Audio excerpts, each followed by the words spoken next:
It's time for you to finally be original in your content and find a profitable niche for your business on social media. What happened? Right on time.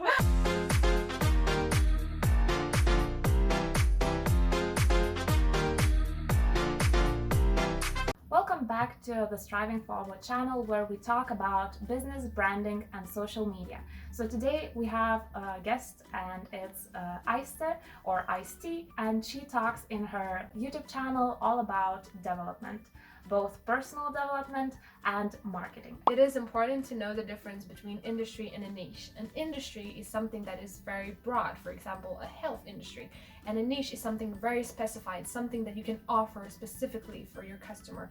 For example, you help to lose weight for a woman that just gave birth, and it is very essential to understand that you can't generalize too much because you're a small brand and you don't have a general public. You have to attract and offer some sort of very specific value. So the first step of the process would be brainstorming, and it is very important to just write down the ideas, write down the things that you are good at and that you can actually use as the type of your niche. The second thing to do is actually to try and film some of those videos, but don't upload them. That way you can actually see what you're comfortable talking about and what you're not so comfortable talking about, what you know better and what maybe you need some more research. Also, don't forget that it might be really hard to do videos in the beginning. Therefore, you can start with blog posting or with uploading in social media and writing some captions. That way you can actually get used to doing that, and therefore you can also be prepared for what is coming next. The third tip is to see if you can combine some of those niches that you wrote down. Maybe there is a big link between two. Let's say you help pregnant women and you help with weight loss. Maybe that's something that pregnant women are looking for, and therefore you can actually make it a very specialized niche for yourself. And here are some ideas of ways to finding your niche. The first way you can find your niche is to describe your services that you do very specifically. For example, I have met one entrepreneur that is specializing in opt-ins. An opt-in is when you give someone your email address and they are sending you some freebies, or just you give them the permission to send you newsletters because you're interested in what they do. So this woman helps people to design their freebies and drive traffic to their email lists. When people see that, they are interested because when they need help with specifically that, they will go to her. The second way to find your niche is to describe the people that you're serving to. So for example, there's an entrepreneur that is really fast growing right now. Her name is Vanessa Lau, and in the beginning of her career, she specialized in helping people who wanted to leave their corporate jobs and to become entrepreneurs. If you choose to focus on the people that you're serving to, I would recommend for you to focus on the thing that you experience yourself. For example, Vanessa Lau has left her own corporate job to become an entrepreneur. So people can relate to her story and see that she was able to overcome the struggles that they are facing and knows everything from her own experience. So it really helps to build trust and have that personal relationship with those people immediately when they know what you're all about and what your story is. And for example, if you're trying to focus on the thing that you haven't experienced yourself, it makes it really hard for people to relate to you, and they see you only as a specialist but not as a person, and they don't build that personal relationship with you. So I would really recommend for you to focus on the thing that you experience yourself, because it helps for people to relate to you. The third way to find your niche is to combine a couple of services that are related to one thing. And this is actually the thing that I did myself. So my niche is helping entrepreneurs that are starting their personal brands and need help with content creation. So all of the services that the Striving Forward provides are related to content creation. First of all, I do brand coaching and help people to create their own brand story, that it would be easier for people to create content consistently. Then my team helps with graphic design, and also we do video editing for YouTubers that it would be easier to create content on YouTube. So my first client reached out to me because she wanted to create her own YouTube channel and she needed help with all of the things. She needed to find her own brand story, to create her vision for her channel, also to be more professional at graphic design, to create her thumbnails that would attract people to watch her videos, and also to edit her videos that it would be fun to watch. So because she has all of those three problems, it was a logical decision for her to reach out to me because I'm the person that can help with overcoming all of these three struggles. So it's a great way for you to combine all of your talents or services that you do to serve a specific target audience with their main focus, where they have a lot of different problems with, for example, creating a YouTube channel. The fourth way to find your niche is to focus on the result that you can help people to get. For example, there are many entrepreneurs that are helping people to grow their Instagram accounts, but it's a different thing when you're trying to grow an account from 0 to 10k followers, and when you're trying to grow from 100k followers to a million. Because when you have a small Instagram account, you don't have the authority, so the techniques that you will be using for growing your account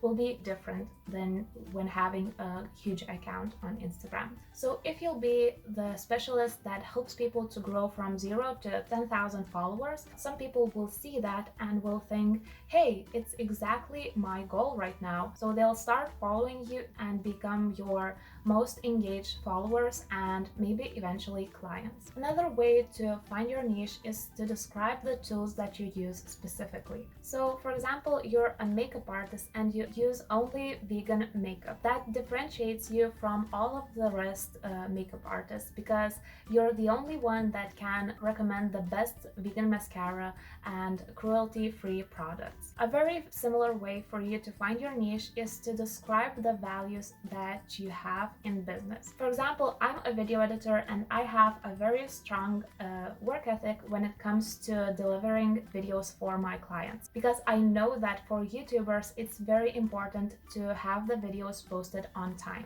So when I communicate this value to other people and my clients or future clients see that, they will relate to that because, for example, they had an experience when they tried to outsourcing their YouTube videos, but they met a video editor that was always late.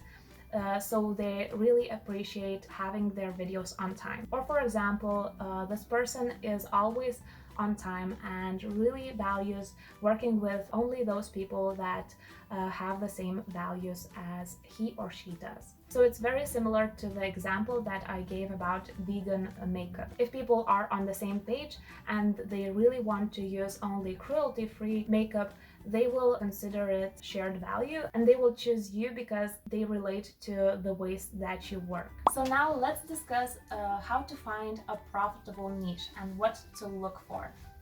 So what do you think is one of the most important things here? Well, I think the most important thing is people, and if they're able to actually pay the price, and what market you're concentrating on.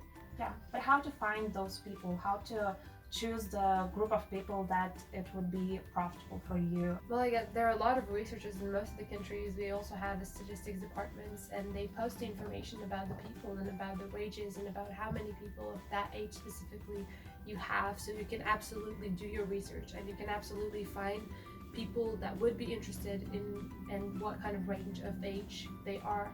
So you could specify it and segment it in the right way. Yeah, for example, if you have teenagers won't be so likely to pay you a huge amount of money, and you can always market to them, but it won't be things that cost a lot of money.